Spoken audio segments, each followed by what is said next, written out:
अस्सलामु अलैकुम वरहमतुल्लाहि वबरकातुहू। नहमदुहु व नस्तईनुहु व नस्तगफिरुहु व नु'मिनु बिही व नतवक्कलु अलैहि व नऊज़ु बिल्लाहि मिन शुरूरि अनफुसिना व मिन सय्यिआति अअमालिना। मय यहदिहिल्लाहु फला मुदिल्ल लहु व मय युद्लिल्हु फला हादिय लहु। व नशहदु अल्ला इलाहा इल्लल्लाह व अशहदु अन्ना मुहम्मदन अब्दुहु व रसूलुहु अम्मा बाद। फ़इन्न खैरल हदीस किताबुल्लाह व खैरल हदी हदी मुहम्मदिन सल्लल्लाहु अलैहि वसल्लम व शर्रल उमूरि मुहदसातुहा व कुल्लु मुहदसतिन बिदअह व कुल्लु बिदअतिन ज़लाला व कुल्लु ज़लालतिन फिन्नार। अऊज़ु बिल्लाहि अस्समीउल अलीम मिनश शैतानिर रजीम मिन हम्ज़िही व नफ़्ख़िही व नफ़्सिही बिस्मिल्लाहिर रहमानिर रहीम। रब्बी इश्रह ली सदरी व यस्सिर ली अमरी वहलुल उक़दतम मिन लिसानी यफ़क़हू क़ौली। அளவற்ற அருளாளனும் நிகரில்லா பேரன்புடையனுமாகிய அல்லாஹ்வின் திருப்பெயரால் ஆரம்பம் செய்கின்றேன். அல்லாஹ்வுடைய அருளால் நாம் எல்லாம் அல்லாஹ்வுடைய ஆலயத்தில் ஒன்று குழுமி அல்லாஹ்வுடைய சில வார்த்தைகளை நம்முடைய இதயங்களில் பதிய வைத்துக் கொண்டு அதன் மூலமாக நன்மைகளை அடைவதற்காக நாம் எல்லாம் இங்கே ஒன்று கொண்டிருக்கிறோம். அல்லாஹ்வுடைய அந்த இறை நினைவை கொண்டு அல்லாஹ்வுடைய தஸ்பீஹை கொண்டு நாம் எதையும் சாதிக்கலாம் என்ற தலைப்பின் கீழ் இன்றைய உரையை நான் ஆரம்பம் செய்கிறேன். இல்லாமல் அல்லாஹ் சுப்ஹானஹு தஆலாவின் நல்லடியார்களே, சகோதரிகளே, தாய்மார்களே, இந்த பூமிக்கு மேல் ஒரு நன்மை செய்வதாக இருந்தாலும், ஒரு சுப்ஹானல்லாஹ் சொல்வதாக இருந்தாலும், அது அல்லாஹ்வுடைய அருள் பார்வை நமக்கு தேவை. அல்லாஹ்வுடைய அருள் பார்வை இல்லாமல் ஒரு நொடியும் கூட நம்மால் இந்த உலகத்தில் கடந்து செல்ல முடியாது. ஒரு அடியானுக்கு அல்லாஹ்வுடைய அந்த நினைவு கூறக்கூடிய அந்த சந்தர்ப்பம் கிடைக்கிறது என்றால் அல்லாஹ்வுடைய அருளுடைய பார்வை நம் மீது பட்டு இருக்கிறது என்று அர்த்தம். எத்தனையோ பேர் மத்தியிலே நாம் வாழ்கிறோம். ஆனால் அவர்களுக்கு அல்லாஹ்வுடைய இந்த சொற்பொழிவை கேட்பதற்கான பாக்கியம் இல்லாதவர்களாக இருக்கிறார்கள். உங்கள் மீது அல்லாஹ்வுடைய அருள் பார்வை பட்டு இருக்கிறது என்று சொன்னால், அல்லாஹ்வுடைய மஸ்ஜிதோடு தொடர்பு வைத்திருக்கிறீர்கள் என்று சொன்னால், ஒரு ஈமான்தாரியால் தான் அல்லாஹ்வுடைய பள்ளியோடு தொடர்புடையவர்களாக இருப்பார்கள். சாதாரண மனிதர்களால் அல்லாஹ்வுடைய பள்ளியோடு தொடர்பு கொள்ள முடியாது. அல்லாஹ் தஆலா அல்லாஹ்வுடைய பள்ளியோடு தொடர்புடையவர்கள்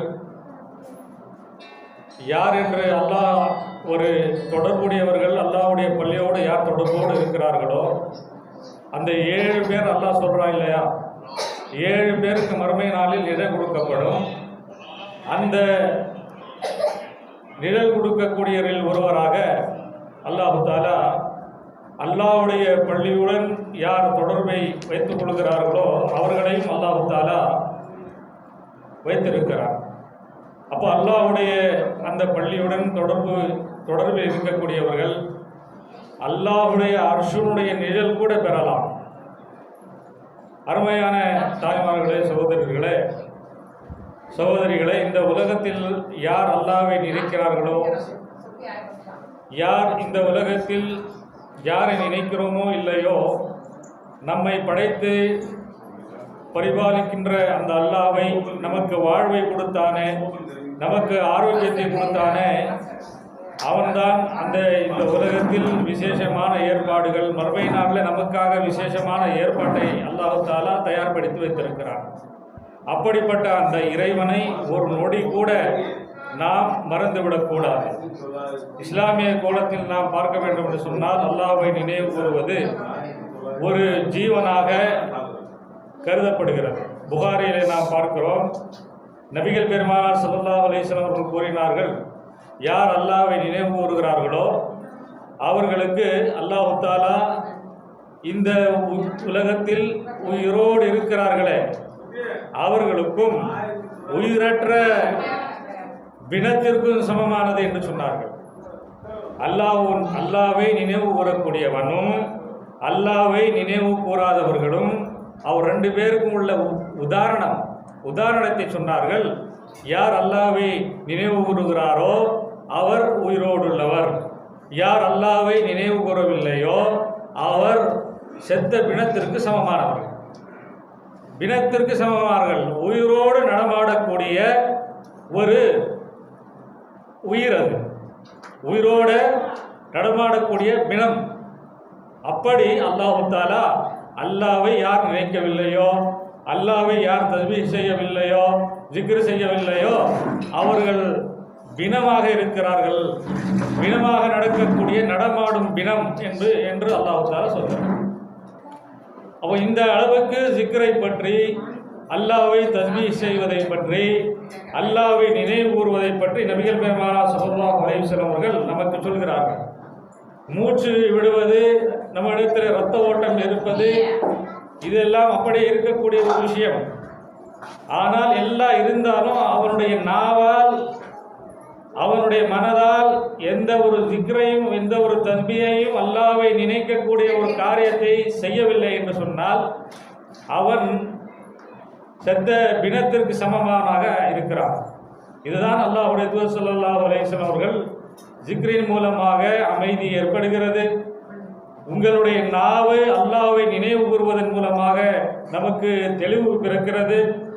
தெளிவு பிறக்கக்கூடிய அல்லாஹ்வுடைய அந்த அமைதி நம்முடைய மனசில் வருவதற்கான வழிதான் அல்லாஹ்வை நினைவு கூறுவது, அல்லாஹ்வை தஸ்பீஹ் செய்வது, அல்லாஹ்வை ஜிக்ர் செய்வது.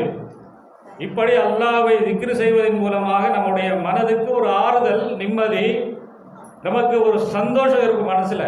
நம்மளுடைய டென்ஷன் எல்லாம் தூரமாகும். அல்லாஹ்வை யார் நினைக்கிறார்களோ அவர்களுக்கு நம்மக்கிட்ட இருக்கக்கூடிய அந்த டென்ஷன் எல்லாம் தூரமாகிறதுக்கு ஒரே வழி என்ன? அல்லாஹ்வை யார் நினைக்கிறார்களோ அவர்களுக்கு தான் இருக்குது. அதே மாதிரி அல்லாஹ் தஆலா ஆத்மார்த்தமான முறையிலே அல்லாஹ்வை நினைவு கூறக்கூடியவர்களாக நாம் நல்ல ஒரு மனிதனாக இந்த உலகத்தில் வாழ வேண்டும். நல்ல ஒரு பெண்ணாக, நல்ல ஒரு அல்லாஹ்விற்கு அடங்கி போகக்கூடிய அடிமையாக, ஆணாக இருந்தாலும் பெண்ணாக இருந்தாலும் அல்லாஹ் தஆலா அல்லாஹ்வை நினைவு கூறுகின்ற அந்த நல்லவர்களுடைய கூட்டத்தில் அல்லாஹ் தஆலா நம் அனைவரையும் சேர்த்து தௌஃபீக் செய்வானாக. புகாரியில் பார்ப்போம், 609வது ஹதீஸ். அதில் அபூ சயீத் அல் குத்ரி ரலியல்லாஹு அன்ஹு அறிவிக்கிறார்கள், ஜின்களாக இருந்தாலும் சரி, மனிதர்களாக இருந்தாலும் சரி, கல்லாக இருந்தாலும், மரமாக இருந்தாலும், வேறு எந்த பொருளாக இருந்தாலும் மறுமையில் அதற்கு அல்லாஹ்வை யார் நினைக்கிறார்களோ, நீங்கள் கல்லுக்கு முன்னாடி நினைச்சாலும் சரி, மரத்துக்கு முன்னாடி நினைச்சாலும் சரி, அல்லாஹ்வை நீங்கள் நினைவு கூர்ந்தால் அது உங்களுக்கு சாட்சியாக இருக்கும். அது மண்ணோ கல்லோ மரமோ என்று நீங்கள் நினைக்காதீர்கள். அங்கே இருந்தாலும் நீங்கள் அல்லாஹ்வை பற்றி நினைக்கணும்.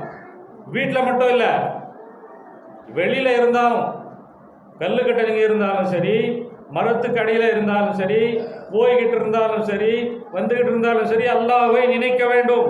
அல்லாஹ்வை யார் நினைக்கிறார்களோ அதுக்கு நன்மை என்ன? உங்களுக்கு சாதகமாக சாட்சி சொல்லும். மறுமை நாளில் கல் சொல்லும், மரம் சொல்லும், செடி கொடி மரம் சொல்லும், நமக்கு சாதகமாக சாட்சி சொல்லும். யா அல்லாஹ், இந்த பெண்மணி உன்னை நினைவு கூர்ந்தால் இந்த என்னுடைய மரத்துக்கு அடியிலே நின்று கொண்டு, மரம் வழியாக அந்த மரத்துக்கு அருகே சென்று கொண்டவளாக, உன்னை நினைவு கூர்ந்தவளாக சென்றால் கல்லு சொல்லும், பாறை சொல்லும். அதுதான் அல்லாஹ்வுடைய தூதர் ஸல்லல்லாஹு அலைஹி வஸல்லம் இந்த ஹதீஸிலே நமக்கு சொல்லித் தருகிறார்கள். உங்களுக்கு சாதகமாக சாட்சி சொல்லக்கூடிய ஒரு விஷயம் அல்லாஹ்வை நீங்கள் நினைவு கூறுவது. அதே போல தபரானியிலே வரக்கூடிய ஹதீஸ் கிரந்தத்தில் அப்துல்லா பின் உமர் ரலியல்லாஹு அன்ஹு அவர்கள் அறிவிக்கிறார்கள், மனிதர்கள் இல்லாத வனாந்தரத்தில் காட்டில் அதே போல பால் நிலத்தில் ஒரு மனிதன் இருக்கிறார். தொழுகை நேரம் வந்துவிட்டது. தொழுகை நேரம் வந்தவுடன் அவங்க அங்கே பாங்கு சொல்லி, யாருமே இல்லை, நல்லா கத்தி பாங்கு சொல்லணுமா, நல்லா சவுண்டாகவே பாங்கு சொல்லிவிட்டு அவன் அந்த நேரத்தினுடைய தொழுகையை தொழுது விட்டார் என்று சொன்னால் அங்கே என்ன நன்மை கிடைக்கும் தெரியுமா? உங்களோடு சேர்ந்து அந்த மலக்கும் தொழுவார்கள். நீங்கள் தனியாக தான் இருக்கிறீங்கன்னு நினைக்காதீங்க. நீங்கள் ஒரு வனாந்தரத்தில் இருக்கிறீர்கள், ஒரு காட்டுப்பகுதியில் இருக்கிறீர்கள், ஒரு பாழ் நிலத்தில் இருக்கிறீர்கள். அப்படிப்பட்ட சந்தர்ப்பம், தொழுகையுடைய நேரம் வந்துவிட்டது என்று சொன்னால் பாங்கு கொடுக்கணும். பாங்கு கொடுத்து தொழுது கொள்ளுங்கள். நன்மை என்ன? மலக்குமார்கள் உங்களோடு சேர்ந்து தொழுவார்கள். அல்லாஹ்வை நினைவு கூறுவது இந்த அளவுக்கு பரக்கத்தான ஒரு விஷயம்.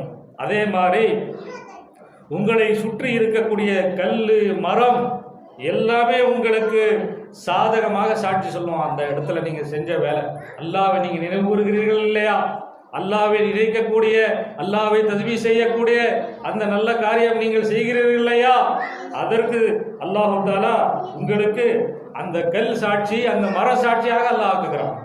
இப்படிப்பட்ட ஒரு நிலைமை நமக்கு எப்போ வரும்? எப்போ அல்லாஹ்வை நினைவு கூர்ந்தால், அல்லாஹ்வை தஸ்பீஹ் செய்தால்.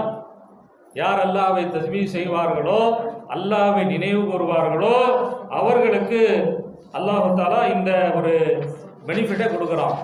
அல்லாஹ் தஆலா அதே மாதிரி சூரத்துல் ஜில்சால்ல என்ன சொல்றான்?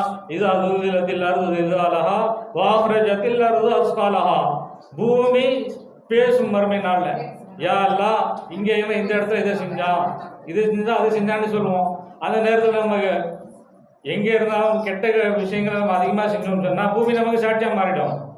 அதனால எப்போது பார்த்தாலும் எந்த நொடியிலும் அல்லாஹ்வை பற்றி நம்ம நினைவு கூறக்கூடியவர்களாகவே ஒரு சுப்ஹானல்லாஹ் சொல்லுங்கள், அல்ஹம்துலில்லாஹ் சொல்லுங்கள், அல்லாஹ் அக்பர் சொல்லுங்கள், லா இலாஹா இல்லல்லாஹ் சொல்லுங்கள், லா ஹவ்ல வலா குவத்த இல்லா பில்லாஹ் என்று சொல்லுங்கள். எவ்வளோ வார்த்தை இருக்கு, எவ்வளோ வார்த்தை இருக்கு. நம்ம அப்படியே நம்ம நேரத்தை கடந்து போயிடுறோம், அதுன்னு சொல்ல மாட்டேங்கிறோம். இன்னுமே இந்த மாதிரியான ஒரு நல்ல வார்த்தைகள் சொல்ல மாட்டேங்கிறோம். சும்மா வீணா பேசிக்கிட்டு இருக்கிறோமே தவிர அல்லாஹ்வை நினைவு கூறக்கூடிய இது போன்ற ஒரு நல்ல வார்த்தைகளை நம்முடைய வாயால் வருவது கிடையாது. அது வருவதற்கான முயற்சிகளை மேற்கொள்ள வேண்டும். அதுதான் நமக்கு இந்த ஹதீஸின் மூலமாக நமக்கு அல்லாஹ்வுடைய தூதர் ஸல்லல்லாஹு அலைஹி வஸல்லம் அவர்கள் கற்றுக் கொடுக்கிறார்கள். அதே மாதிரி திர்மிதியில் வரக்கூடிய ஹதீஸில் 3375வது ஹதீஸாக ரசூலுல்லாஹி ஸல்லல்லாஹு அலைஹி வஸல்லம் இடத்துல ஒரு மனிதர் வருகிறார். வந்து, அல்லாஹ்வுடைய தூதரே, இஸ்லாத்தில் நான் அதிகமாக காரியங்கள் இருக்குது, நிறைய இருக்குது செய்கிறதுக்கு.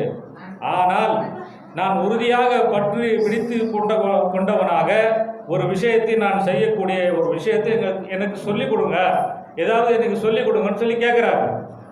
அப்போ ரசூலுல்லாஹி ஸல்லல்லாஹு அலைஹி வஸல்லம் அவர்கள் சொன்னார்கள், உன்னுடைய அந்த நாவுக்கு அல்லாஹ்வுடைய அந்த நினைவால் எப்பொழுதும் நீ நினைத்தவராகவே, அல்லாஹ்வை நினைத்தவராகவே உன்னுடைய நாவு தெளித்து இருக்கட்டும் சொன்னாங்க. எப்பொழுதும் அல்லாஹ்வை பற்றி நீ நினைவு கூர்ந்தவராகவே இரு, அதன் மூலமாக அல்லாஹ்வுடைய அருளை நீ பெறுவாய் என்று நபிகள் பெருமானார் ஸல்லல்லாஹு அலைஹி வஸல்லம் அவர்கள் சொன்னார்கள். அப்போ எளிமையாக இப்போ ஹஜ் செய்யணும்னா எவ்வளோ அது செலவு, பொருளாதார செலவு இருக்கு இல்லையா, நிறைய அதுக்கு செலவு செய்யணும். உம்ரா செய்யணும் கூட செய்யணும். அதே மாதிரி தொழுகைன்னா அதுக்கு முதலே ஒது செய்யணும். எல்லாம் நம்ம அதுக்கான ஏற்பாடுகளை செய்ய வேண்டியதாக இருக்குது. நோன்பு வைக்கணும்னா அதுக்குரிய நேரம் இருக்குது. சாருக்கு எந்திரிக்கணும், அப்போ மகரிபுடைய நேரத்தில் தான் நோன்பு விட முடியும். அந்த மாதிரியெல்லாம் நோன்புடைய சட்டம் இருக்குது. தஸ்பீஹ் அப்படி இல்லை, நீங்கள் எங்கே நின்றுக்கிட்டு எப்போ வேணாலும் சொல்லலாம். வீட்டில், ரூமில், வெளியில், போகும்போது, வரையும்போது, எங்கே வேணாலும் எளிமையாக செய்யக்கூடிய இபாதத் தான் இது. இதனால நம்முடைய மனசு அமைதி அடையுங்க. மனசு அமைதியாக இருக்கும். மனசுக்கு ஒரு சாந்தம், அமைதி அல்லாஹ் தஆலா கொடுப்பான். அது நமக்கு டென்ஷனில் நிறைய பேர் இருப்பாங்க. டென்ஷன் இல்லாமல் யாருமே கிடையாது. அது ஏழை பணக்காரங்க வித்தியாசம் கிடையாது, ஆண் பெண் என்று வித்தியாசம் கிடையாது. எல்லாருக்கும் டென்ஷன் இருக்குது. அந்த டென்ஷனை தூரமாக வேண்டும் என்று சொன்னால் நம்முடைய மனசுக்கு ஒரு சமாதானம், நம்ம மனசு ஒரு அமைதியாக இருக்கணும் அப்படின்னு சொன்னால் அல்லாஹ்வை நினைங்க. அல்லாஹ் அக்பர் என்று சொல்லுங்க, சுபான் அல்லாஹ் என்று சொல்லுங்க, அல்ஹம்துலில்லாஹ் என்று சொல்லுங்க, சொல்லிட்டு இருக்கிறாங்க. அது இதே மாதிரி அடிக்கடி ஒவ்வொரு நொடியும் அல்லாஹ்வை பற்றி நினைக்கக்கூடியவராக இருக்கணும். அப்போ இந்த சஹாபி என்ன செய்கிறாரு என்று கேட்டால், அல்லாஹ்வுடைய தூதரிடத்துல கேட்குறாரு. அபு உமாமா இவர் பேர். அபு உமாமா ரலியல்லாஹு அவர்கள் இந்த விஷயத்தை கேட்குறாங்க. அல்லாஹ்வுடைய தூதர் ஸல்லல்லாஹு அலைஹி வஸல்லம் அவர்கள் இவர்களுக்கு இதை சொல்லிக் கொடுக்கிறார்கள். அதே மாதிரி அல்லாஹ்வுடைய தூதர் ஸல்லல்லாஹு அலைஹி வஸல்லம் அவர்கள் ஒரு பிரச்சனை, ஒரு நெருக்கடி வந்து விட்டது என்று சொன்னால், ஒரு பிரச்சனை நமக்கு வருகிறது என்று சொன்னால், ஒருவருக்கு கடன் நெருக்கடி வருகிறது என்று சொன்னால், உலகத்தில் அதை விட ஒரு பிரச்சனை எதுவும் கிடையாது. ஒரு முறை அபு உமாமா ரலியல்லாஹு அன்ஹு அவர்கள் பள்ளிவாசல்ல தொழுகை இல்லாத நேரத்தில் வந்து உட்கார்ந்து கொண்டிருக்கிறார்.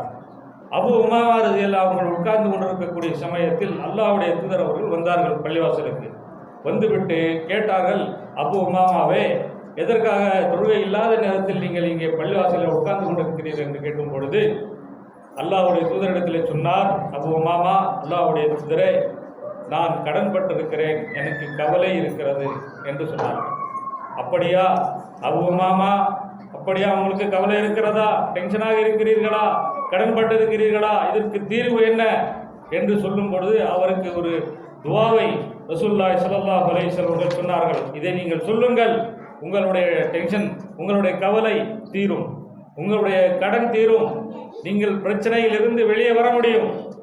அதற்கான துவா என்ன என்று கேட்கும்போது சொன்னார்கள் அல்லாஹ்வுடைய தூதர் அவர்கள், அல்லாஹும்ம இன்னி அஊது பிக மினல் ஹம்மி வல் ஹஸன், இறைவா, கவலையை விட்டும் துக்கத்தை விட்டும் உன்னிடத்தில் நான் பாதுகாப்பு தேடுகிறேன். ஓ ஊது பிக மினல் அஜ்ஸி வல் கஸல், இயலாமையை விட்டும் சோம்பேறித்தனத்தை விட்டும் உன்னிடத்தில் நான் பாதுகாப்பு தேடுகிறேன் அப்படி கேட்டாங்க. அதே மாதிரி ஓ ஊது பிக மினல் ஜுப்னி வல் புக்ல், கோழைத்தனத்தை விட்டும் நான் கஞ்சத்தனத்தை விட்டும் உன்னிடத்திலே பாதுகாப்பு தேடுகிறேன். அடுத்தது சொன்னார்கள், ஓ ஊது பிக மின் கலபத்தி தைனி வ கஹ்ரி ரிஜால், கடனினுடைய அந்த சுமையை, பாரத்தை விட்டும் மனிதர்களுடைய அடக்குமுறையை விட்டும் அல்லாஹ்வே உன்னிடத்தில் நான் பாதுகாவல் தேடுகிறேன் என்று அபு உமாமாவே, இந்த துவாவை நீ அல்லாஹ்விடத்திலே ஒவ்வொரு நாளும் காலையிலும் மாலையிலும் அல்லாஹ்விடத்திலே துவா செய். உன்னுடைய கவலையை போக்கும், உன்னுடைய கஷ்டங்களை போக்கும், உன்னுடைய கடன் தீரும் என்று ரசூலுல்லாஹி ஸல்லல்லாஹு அலைஹி வஸல்லம் அவர்கள் அந்த நபித்தோழருக்கு கற்றுக் கொடுத்தார்கள். கொஞ்ச நாளைக்கு பிறகு மறுபடியும் சந்திக்கிறாங்க ரசூல் ஸல்லல்லாஹு அலைஹி வஸல்லம் அவர்கள். அபு உமாமாவே, என்ன ஆனது என்று கேட்ட பொழுது சொன்னார்கள், அல்லாஹ்வுடைய தூதரே, இந்த ஜிக்ரை நான் சொல்லிக்கிட்டு இருந்தேன், இந்த தஸ்பீயை நான் சொல்லிக்கொண்டே இருந்தேன் தினமும், என்னுடைய கவலையும் போனது, என்னுடைய கடனும் தீர்ந்து விட்டது, எனக்கான பிரச்சனை, எனக்கான அந்த டென்ஷன் எல்லாமே போயிடுச்சு. இப்போ இந்த துவாவை ஓதுங்கள் என்று ரசூலுல்லாஹி ஸல்லல்லாஹு அலைஹி வஸல்லம் அவர்கள் சொன்னார்கள். அப்போ பள்ளியில் கவலையோடு உட்கார்ந்து கொண்டிருந்தார். என்ன வழி தெரியலையே, என்ன பண்ணணும், என்ன செய்யணும் அப்படின்னு இருக்கும்போது இந்த துவா ஓதுனாங்க. ஓதுறோன்னா அல்லாஹ் தஆலா தினமும் ஓதிக்கிட்டே இருந்தார்கள், விட்டுல. அல்லாஹ் மீது நம்பிக்கை வைத்து அல்லாஹ்வை யார் நெருங்குகிறார்களோ அவர்களுக்கு பிரச்சனையிலிருந்து, கஷ்டத்திலிருந்து, கவலையிலிருந்து அல்லாஹ் தூரமாக்கிடுறான். அல்லாஹ்ட்ட உடனே நமக்கு போய் சரண்டர் ஆயிடணும், அல்லாஹ்வோடு நெருங்கணும். அல்லாஹ்வோடு யார் நெருங்குவார்களோ, அல்லாஹ்வை யார் நினைவு கூறுவார்களோ அவங்களுக்கு அந்த பிரச்சனையிலிருந்து அல்லாஹ் தஆலா தூரமாக்கி விடுறான். அப்படிதான் அபு உமாமா ரலியல்லாஹு அவர்கள் அந்த பிரச்சனையிலிருந்து தூரமாயிட்டாங்க. அதே மாதிரி இன்னொரு சம்பவம், மிகப்பெரிய ஒரு பாடம். ஃபாத்திமா ரலியல்லாஹு அன்ஹா, நம்முடைய தாய், இவங்க என்ன செய்கிறாங்கன்னா, வேலை காரணமாக அவங்களுடைய கையில் இருக்கக்கூடிய அந்த கையெல்லாம் தழும்பாகிவிட்டது. வேலை செஞ்சு அவர்கள் அந்த திருகையை அந்த சுழற்றுவதனால், வீட்டு வேலை செய்யறதுனால அந்த கையெல்லாம் தழும்பாயிடுச்சு. சரி என்று சொல்லி ரசூல் ஸல்லல்லாஹு அலைஹி வஸல்லம் இடத்தில் அடிமைகள் இருந்தார்கள். அடிமைகள் இருக்க, சரி வேலைக்கு கூப்பிட்டுக்கலாம், நம்ம தந்தையிடத்தில் சொல்லி ஒரு ஆளை வச்சுக்கலாம் என்று சொல்லி, துணைக்கு இருக்கட்டுமே என்று சொல்லி அனுப்புகிறார்கள். அல்லாஹ்வுடைய தூதர் ஸல்லல்லாஹு அலைஹி வஸல்லம் அவர்கள் என்ன சொன்னார் தெரியுமா? கிரீம் பூசுங்க, ஏதாவது தைலம் தடவி சரியாக்கி கொள்ளுங்கள், இப்படி சொல்லலை. இல்லை நான் வேலைக்கு ஆள் அனுப்புகிறேன், நீங்கள் துணைக்கு இருக்கட்டும், அப்படி சொல்ல. ரசூல் ஸல்லல்லாஹு அலைஹி வஸல்லம் என்ன சொன்னார்கள் தெரியுமா? மகளே நீ சுப்ஹானல்லாஹ் 33 தடவை நீ தூங்க செல்ற இல்லை, ராத்திரியில் தூங்க போகிற இல்லை, அந்த நேரத்தில் சுப்ஹானல்லாஹ் 33 தடவை சொல்லு, அல்ஹம்துலில்லாஹ் 33 தடவை சொல்லு, அல்லாஹ் அக்பர் 33 தடவை சொல்லு.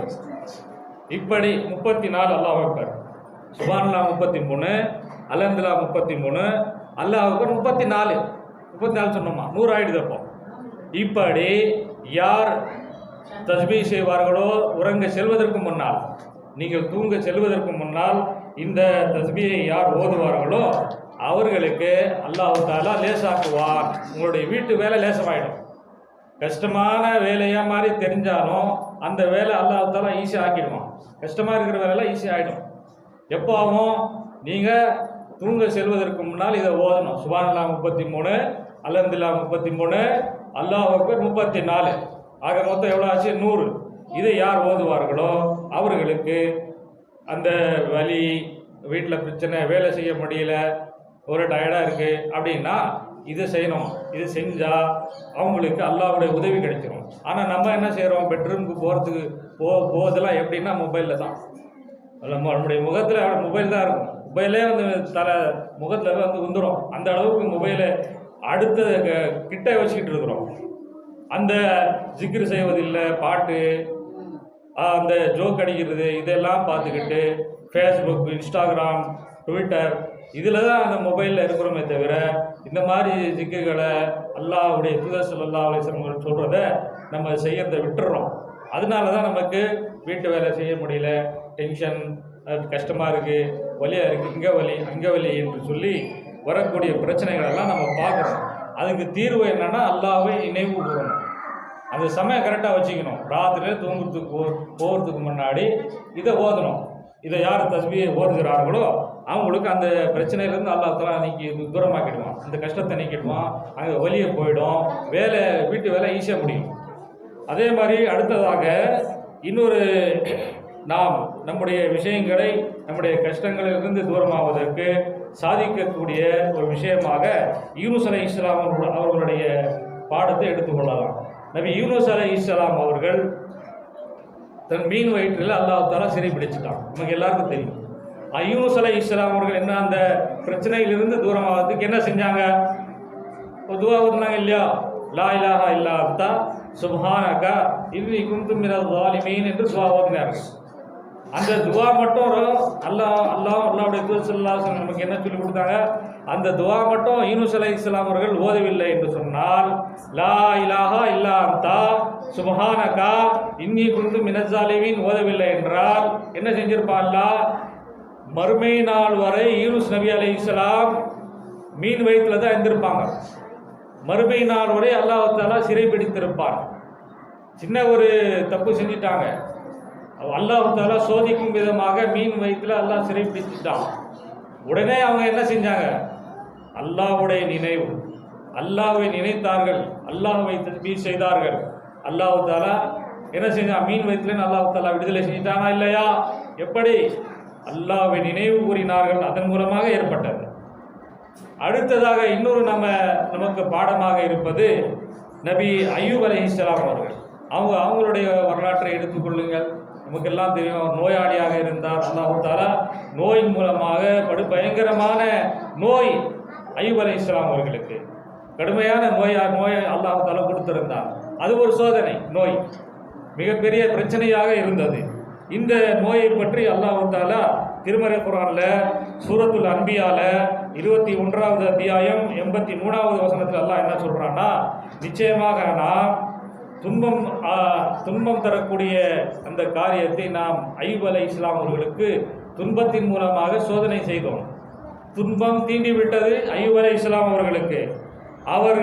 அவர்கள் துவா செய்தார்கள். அவர்களுக்கு நோய் வந்துவிட்டது, மிகப்பெரிய பிரச்சனையில் மாற்றிக்கொண்டார், பயங்கரமான நோய். அந்த சமயத்தில் என்ன செஞ்சார்? அல்லாஹ்வை நினைவு கூர்ந்தார், அல்லாஹ்வை தஸ்பீஹ் செய்தார். என்ன செய்தார்? அல்லாஹ் குர்ஆன்ல சொல்றான், ரப்பி இன்னி மஸ்ஸனிய ஸுர்ரு வ அன்த அர்ஹமுர் ராஹிமீன். யா அல்லாஹ், என்னுடைய இறைவனே, நிச்சயமாக எனக்கு துன்பம் தீண்டி விட்டிருக்கிறது. நீ இரக்கமுள்ளவனாக இருக்கிறாய். யா அல்லாஹ், நீ இரக்கமுள்ளவன் ரப்பே. உன்னிடத்தில் நான் சரணடைந்து விட்டேன், என்னுடைய பிரச்சனை நீ தீர்த்து கூடியாளா, என்னுடைய நோவை நீ குணமாக்கி கூடியாளா என்று ஐயூப் அலைஹிஸ்ஸலாம் அவர்கள் பிரார்த்தனை செய்தார்கள். இன்னைக்கு நம்ம ஒரு நோய் வந்தால் என்ன செய்கிறோம்?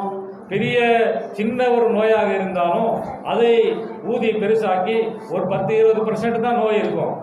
சொல்கிறதுல ஒரு 50% 60% ஏறிடும். அப்படியே அதை 100 ஆக்கிடுவாங்க.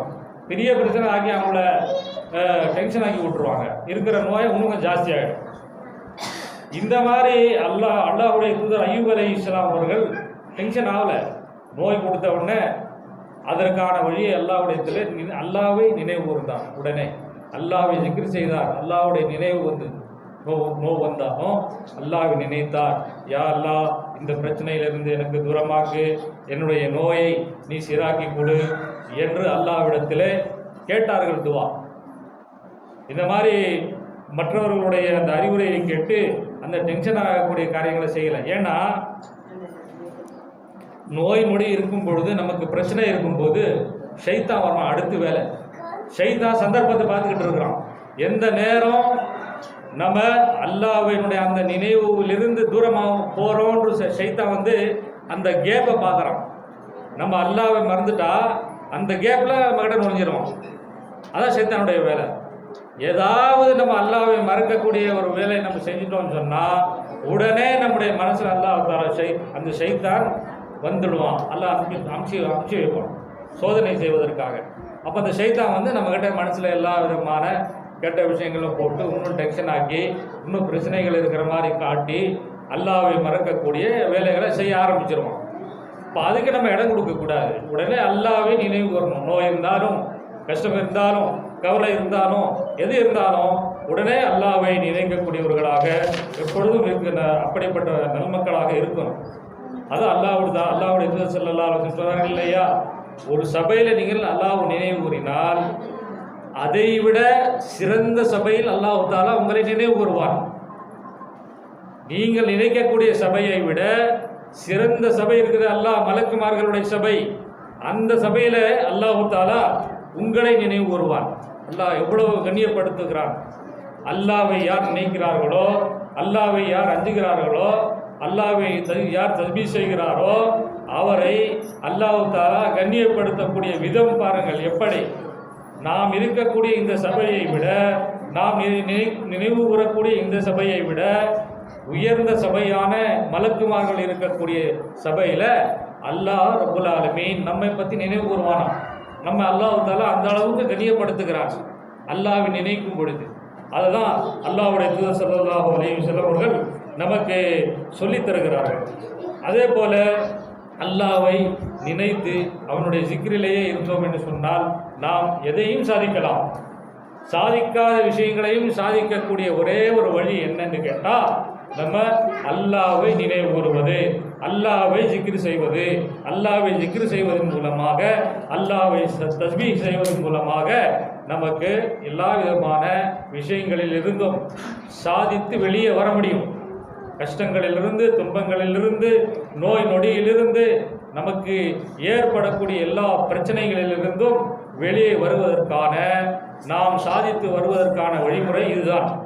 அதே போல சூரா ரஹ்மான்ல அல்லாஹ் தஆலா நமக்கு சொல்கின்றான். அல்லாஹ்வை நினைவு கூறக்கூடியவர்களை பற்றி சொல்லும் பொழுது அல்லாஹ் ரப்புல் ஆலமீன் வன் நஜ்மு வஷ்ஷஜரு யஸ்ஜுதான், இந்த மரங்களும் நட்சத்திரங்களும் அல்லாஹ்வை தஸ்பீஹ் செய்கின்றன. இது சொர்க்கம் இல்லை. மரத்துக்கு சொர்க்கம் கிடையாது, கல்லுக்கு சொர்க்கம் கிடையாது, நட்சத்திரத்திற்கு சொர்க்கம் கிடையாது, சூரியன் சந்திரனுக்கு சொர்க்கம் கிடையாது. அது சொர்க்கம்லாம் இல்லை என்றாலும் அது கூட தஸ்பீஹ் செய்கிறது. கல்லும் தஸ்பீஹ் செய்கிறது, மரமும் தஸ்பீஹ் செய்கிறது. அதுக்கு சொர்க்கமும் இல்லை, ஒன்றும் இல்லை. ஆனால் நம்ம அது மண்ணும் கல்லும் மரமும் தஸ்பீஹ் செய்யும் பொழுது மனுஷன் மறந்துடுறோம் அல்லாஹ்வை. அல்லாஹ்வை எத்தனை தடவை நம்ம தஸ்பீஹ் செய்வதை விட, அல்லாஹ்வை நினைவு கூறுவதை விட நம்ம அதிகமாக நம்முடைய மனசு எப்படி இருக்கும்னு சொன்னால் வேற நினைவு தான், அல்லாஹ்வுடைய நினைவு அல்லாத மற்ற நினைவுகள் தான் நம்மகிட்ட அதிகமாக இருக்குது. இதில் அல்லாஹ் தஆலா கல்லு தஸ்பீஹ் செய்கிறது, மரம் தஸ்பீஹ் செய்கிறது என்று சொல்கிறான்னு சொன்னால் நமக்கு ரோஷம் வரணும். நமக்கு ரோஷம் வருவதற்காக அல்லாஹ் தஆலா இதை நமக்கு சொல்லி காட்டுறான். வன் நஜ்மு வஷ்ஷஜரு யஸ்ஜுதான், வன் நஜ்மு வஷ்ஷஜரு யஸ்ஜுதான், கல்லும் நட்சத்திரங்களும் மரமும் அல்லாஹ்வுக்கு தஸ்பீஹ் செய்கின்றன என்று அல்லாஹ் சுப்ஹானஹு வ தஆலா இந்த வசனத்தில் அல்லாஹ் ரப்பல் ஆலமீன் சொல்கிறார். அது உங்களால் உணர முடியாது. நீங்கள் வீட்டில் நிழலுக்காக ஒரு மரம் நடுவீர்கள், அது தஸ்பீஹ் செய்கிறது உங்களுக்கு தெரியாது. வீட்டில் பூனையை வளர்ப்பீர்கள், அது தஸ்பீஹ் அல்லாஹ்வை தஸ்பீஹ் செய்கிறது உங்களால் உணர முடியாது. பூனை தானே வளர்த்துட்டு தானே இருக்கும், ஒரு மரத்தை தானே நட்டோம் வீட்டில் நிழலுக்காக என்று நீங்கள் நினைப்பீர்கள், அது உங்களால் உணர முடியாது.